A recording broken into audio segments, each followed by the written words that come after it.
5 साल बच्चे के सीने से नामुकम्मल नौमौलूद को कामयाब सर्जरी के जरिए निकाल दिया गया। इसके अंदर से जो हमने सर्जरी करके जो बच्चा निकाला है। कल से आप खबरें सुन रहे होंगे कि एक 5 साल मासूम बच्चे के जिस्म से एक और बच्चा निकाला गया है। ये सुनकर दिमाग में फौरन सवाल आता है कि हाउ इट इज़ पॉसिबल। ये जादू है, मोजज़ा है या कोई गलत खबर। इस सब पे साइंटिफिकली बात करेंगे आज के इस व्लॉग में।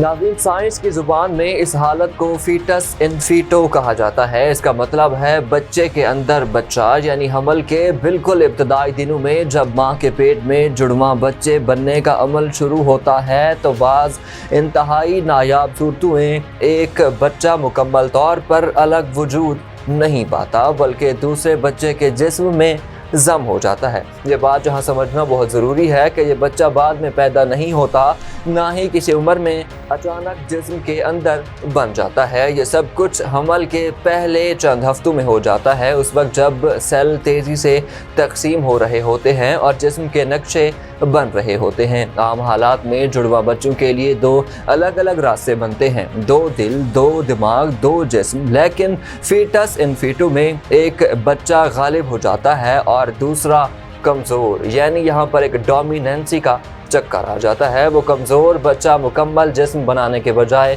ताकतवर बच्चे के अंदर चला जाता है और वहीं रुक जाता है। अब यहाँ एक और अहम साइंसी नुक्ता सुन लीजिए। जो अंदर मौजूद बच्चा ज़िंदा इंसान बिल्कुल भी नहीं होता। उसके पास मुकम्मल दिमाग भी नहीं होता, ना शऊर होता है, ना ही सोच होती है। ये सिर्फ एक नामुकम्मल जिस्मानी ढांचा होता है जो मेज़बान बच्चे के खून से ऑक्सीजन और ग़िज़ाइयत लेता रहता है, इसलिए वो बढ़ता भी रहता है। इसी वजह से उसके अंदर बाल बन सकते हैं, दांत भी बन सकते हैं, रीढ़ की हड्डी भी बन सकती है, बाजू या टांग जैसे हिस्से भी बन सकते हैं। लेकिन अक्सर सर जो है वो मुकम्मल नहीं बनता क्योंकि दिमाग की नशोनुमा के लिए अलग निज़ाम दरकार होता है जो जहाँ मौजूद नहीं होता। अब यहाँ पर सवाल ये भी है कि ये कैसे छुप जाता है। साइंस कहती है कि चूँकि ये बच्चा दूसरे बच्चे के जिस्म के अंदर आहिस्ता आहिस्ता बढ़ता है, इसलिए जिस्म उसको एक हद तक बर्दाश्त कर लेता है। लेकिन जैसे जैसे उसका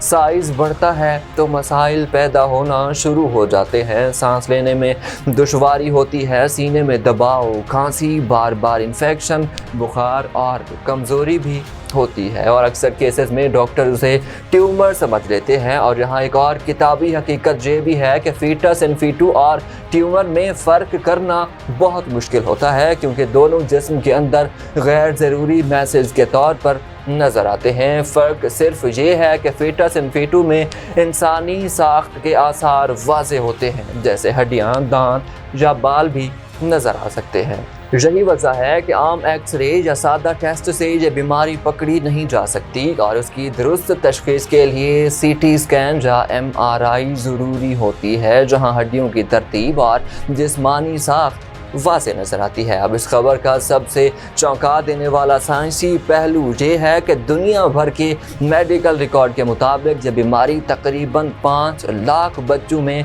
किसी एक में पाई जाती है और ज़्यादातर केसेस पेट में होते हैं और सीने में भी चांसेस बन सकते हैं। इसलिए ये खबर सिर्फ जज्बाती नहीं, साइंसी तौर पर ये एक बहुत बड़ा वाक़या है और इस बात का सबूत है कि इंसानी जिस्म कितना पेचीदा है और कुदरत किस कदर बारीक हिसाब से काम करती है। तो जनाब, जब आप सुनते हैं एक बच्चे के जिस्म में बच्चा था तो ये कोई अफसाना नहीं, कोई सनसनीखेज कहानी नहीं, ये एम्ब्रियोलॉजी है, ये जेनेटिक्स है और इंसानी नशोनुमा के उसूलों पर मबनी एक तस्लीम शुदा तबई हकीकत है।